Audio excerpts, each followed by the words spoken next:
Imagine a world so broken, so utterly lost, that a complete reset was the only answer.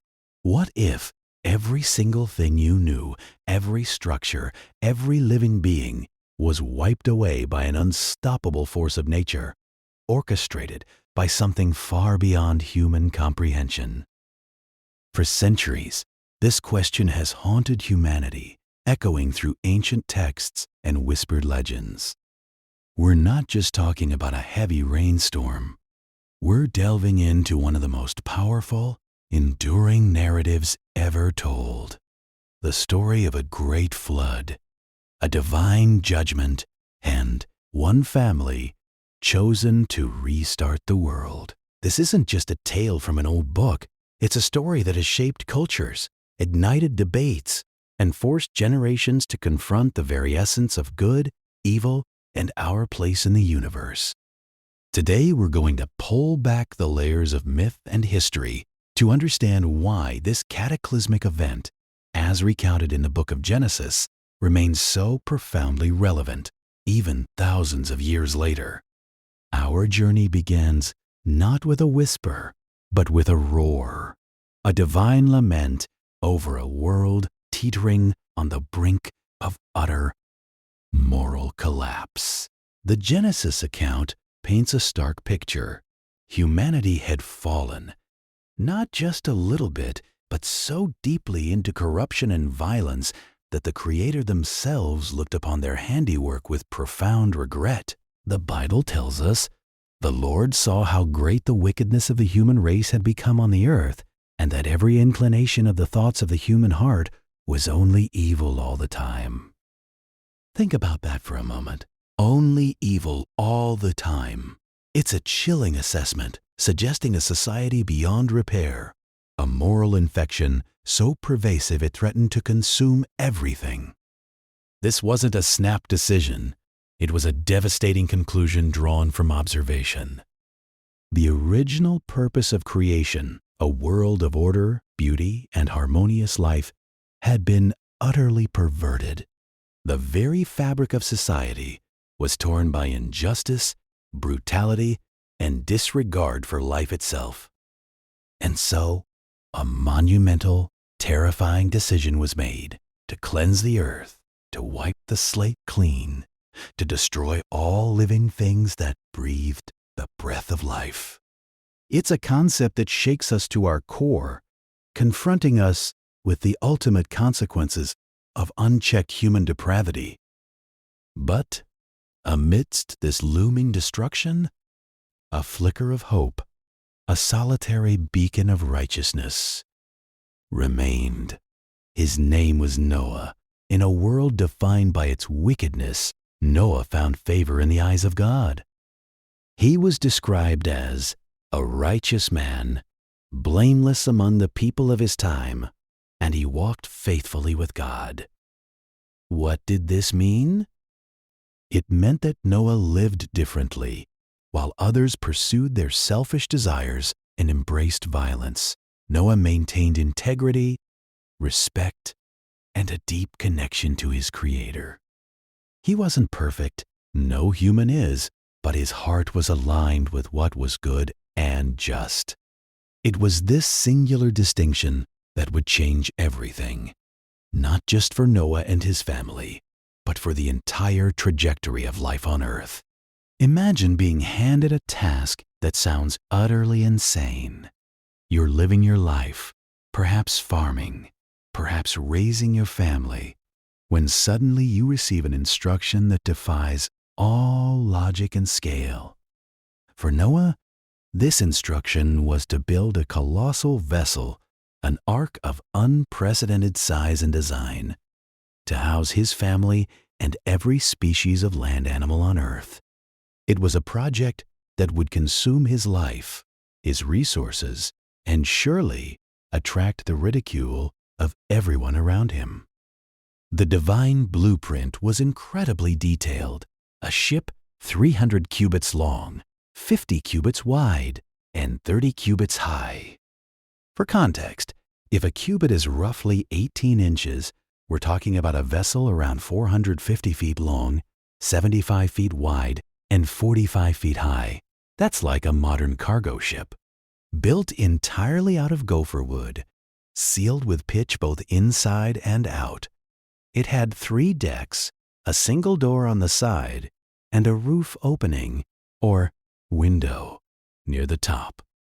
This wasn't some small canoe. This was an engineering marvel, especially for a time without modern tools or technology. Think about the sheer dedication, the unwavering faith required to embark on such an undertaking. Noah wasn't given a timeline, only a command. He didn't have a team of shipbuilders. He likely had his sons, Shem, Ham, and Japheth, and their wives. Every cut of wood, every plank hammered into place, every seam sealed with tar, would have been a testament to his absolute trust in God's word, even when it seemed absurd. For decades, possibly as long as 100 years, Noah and his family toiled, constructing this gigantic box, while the rest of the world carried on with its wickedness. Perhaps mocking the old man, building a boat in the middle of dry land, he truly became a preacher of righteousness, his actions a silent yet monumental sermon to a disbelieving world. The ark wasn't just a boat, it was a floating sanctuary, a mobile biosphere designed to preserve the very spark of life. Once the ark was complete, Noah received the next set of astonishing instructions: to gather pairs of every kind of animal, birds of every kind, creatures that move along the ground, of every kind, male and female, to keep them alive. And not just pairs. For some clean animals and birds, he was to take 7 pairs. This distinction was crucial, hinting at a future world where sacrifices would again be made. Imagine the scene, not a frantic scramble, but an orderly procession. The text implies that the animals came to Noah, drawn by an unseen force, driven by an instinct to survive. Picture elephants lumbering, lions padding softly, birds flocking, insects buzzing, all converging on this single enormous wooden structure. It's a logistical nightmare by any modern standard, but in the narrative, it speaks to a divine orchestration, a miraculous cooperation between man and beast, guided by providence. This act of gathering underscores a profound theme: the inherent value of all life. In a world about to be obliterated due to human evil, the divine plan extended to preserving the intricate web of creation. It wasn't just about saving humanity. It was about safeguarding the diversity of species, ensuring that the animal kingdom, innocent of human sin, would continue to thrive on the reborn earth. Noah and his family weren't just passengers. They were curators, protectors of the planet's biological heritage. This wasn't merely about survival.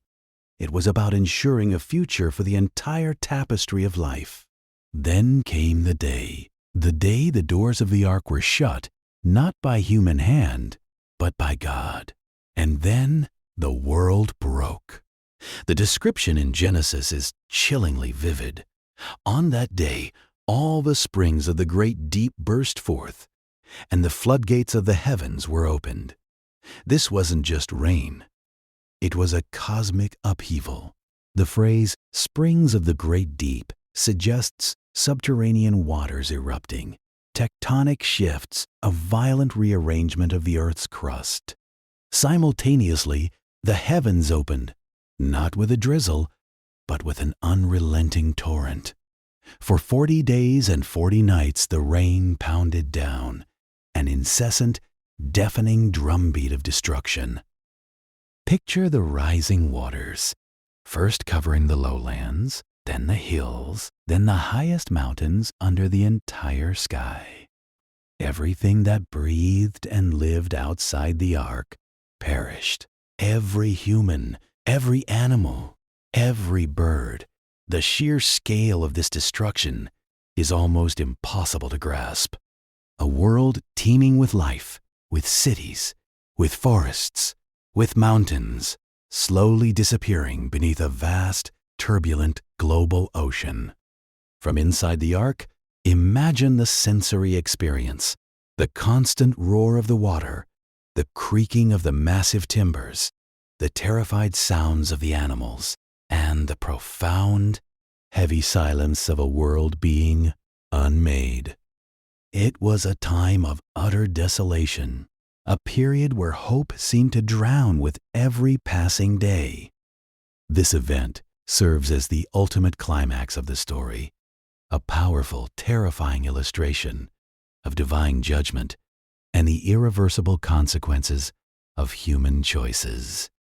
The cleansing power of water, usually associated with life and purity, here becomes an instrument of absolute destruction, wiping away the stain of wickedness from the face of the earth. A new dawn, the covenant of the rainbow. After 150 days of the waters prevailing, slowly, agonizingly, the flood began to recede. The springs of the deep were closed, the floodgates of the heavens were shut, and a wind began to pass over the earth, causing the waters to diminish. The ark, which had floated directionless for months, finally came to rest on the mountains of Ararat. This isn't a single peak, but a volcanic mountain range in what is modern-day eastern Turkey. Noah, cautious and patient, sent out a raven, and then a dove. The first dove returned, finding no place to land. 7 days later, he sent it again, and it returned with a fresh olive leaf, a tangible sign that the dry land was emerging, that life was beginning anew. And finally, after 1 year and 10 days from the start of the flood, Noah opened the ark's door and stepped out onto a fresh, clean, reborn world. His family and the vast menagerie of animals followed, breathing the air of a new beginning. The first thing Noah did was build an altar and offer sacrifices to God. This act of worship, of gratitude, was met with a profound response. God established a solemn covenant, a sacred promise, with Noah and all future generations, and with every living creature. Never again will all life be destroyed by the waters of a flood. Never again will there be a flood to destroy the earth. And what was the symbol of this eternal promise? The rainbow, that beautiful arch of colors stretching across the sky after a storm, isn't just a natural phenomenon. It's a divine pledge. It serves as a constant, vibrant reminder of God's mercy, a visual testament that even after such devastation, there is always hope, always renewal, and a commitment to preserving life. From this moment, Noah and his sons, Shem, Ham, and Japheth, became the progenitors of all humanity, literally repopulating the earth and laying the foundations for every nation, tribe, and people group that would ever exist.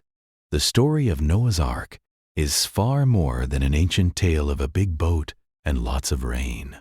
Its significance stretches across millennia, resonating deep within the human psyche, offering profound insights and challenging us to consider our own lives and societies. At its core, it's a powerful moral fable. It highlights the dire consequences of human sin, showing us the destructive path that unchecked wickedness can lead to. It's a stark warning. Actions have repercussions, and when humanity strays too far from moral boundaries, the consequences can be catastrophic. But equally, it stresses the importance of righteousness, exemplified by Noah. His obedience, his unwavering faith in the face of ridicule and an impossible task, stands as a model for us all. It teaches us that even in the darkest times, one individual's integrity can be a source of salvation and a path to a fresh start. The narrative explores deep themes of divine judgment, yes, but also of redemption. The flood wasn't just about punishment. It was about cleansing, about making way for renewal. It speaks to the potential for a fresh start, not just for humanity, but for the entire planet. This story also emphasizes the importance of preservation and conservation, Noah's role as the preserver of life on Earth. In an age where environmental concerns are paramount, this ancient narrative reminds us of our responsibility as stewards of the planet, entrusted with its care and the preservation of its diverse species. And perhaps most powerfully, it conveys the enduring power of hope. Even after utter devastation, with the promise of the rainbow, the story affirms that renewal is always possible, that life finds a way, and that brighter days can emerge from the darkest storms. Perhaps one of the most compelling aspects of the Great Flood narrative is its ubiquity. It's not just found in the Bible. Flood myths are woven into the cultural fabric of countless societies across the globe. From the Epic of Gilgamesh in ancient Mesopotamia to tales from indigenous communities in North America, South America, Asia, and Australia. Stories of a massive deluge that wipes out humanity due to its wickedness, with a few survivors often building a vessel to restart civilization, appear with remarkable consistency. This widespread presence suggests a shared human experience, perhaps a collective memory of ancient natural disasters, or a universal way of grappling with themes of judgment, survival, and renewal. It hints at something fundamental about the human condition and our understanding of cataclysmic events. Even today, thousands of years later, the story of Noah's Ark continues to resonate. It's not just a religious text, it's a powerful cultural touchstone that reminds us of the fragility of existence. In an era of climate change, natural disasters, and global pandemics, the idea of a world-altering event feels less like ancient myth and more like a stark possibility. The story reinforces the enduring power of faith, not just in a divine being, but in the belief that even in the darkest hours, there is a guiding hand, a purpose, and a path forward. It highlights the importance of resilience, of our capacity to endure immense hardship and to rebuild from scratch. Ultimately, the Great Flood story offers a powerful vision of a fresh start. It shapes our understanding of the world, our place within it, and our relationship with the divine. It compels us to ask difficult questions about morality, responsibility, and the kind of world we are building, or unbuilding. It's a narrative that forces us to look inward, to confront our own choices, and to consider the profound implications of living a life of either righteousness or wickedness. This ancient tale, passed down through generations, continues to challenge, inspire, and humble us, proving that some stories are truly timeless. This deep dive into one of humanity's most foundational stories is just the beginning. If you want to explore more incredible narratives that have shaped our world, then make sure to check out our next video right here.